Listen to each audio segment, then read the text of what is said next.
The spiritual leader, the Indian spiritual leader Sri Ravi Shankar today arrived in Ayodhya to hold the talks over the Ram temple issue. Ravi Shankar is holding meetings with all stakeholders involved in this very issue. The spiritual leader also visited the disputed Ram temple site in Ayodhya. Having offered to mediate in the Ayodhya dispute, Ravi Shankar said that he has no proposal as yet to discuss with the stakeholders.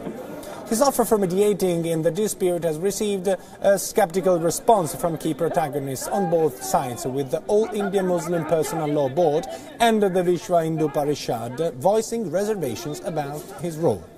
Ravi Shankar met up Chief Minister of Uttar Pradesh Yogi Adityanath in Lucknow on Wednesday.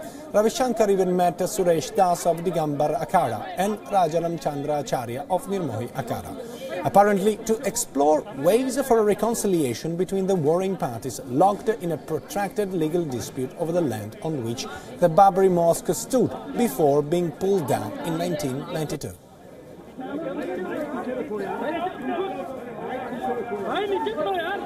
Signs are very positive, and people want to come out of this conflict from coordination and out of court. Many people want that. And for more on this story, we have our political editor joining us from the newsroom, Kartikeya Sharma. Good evening to you, Kartikeya. Thanks for joining us. Sri Ravi Shankar is trying to mediate on an issue which I would define one of the perhaps longest standing issues when it comes to the Indian environment. But does he have a project? I mean, can he actually be a game changer? See, he's a game changer in the way that he has brought back the Ayodhya issue in public domain. People are talking about Ayodhya. Ayodhya ceased to be an issue during Atal Bihari Vajpayee's tenure by 2003-2004. So the fact that it's part of the political narrative is that he has been able to galvanize public opinion.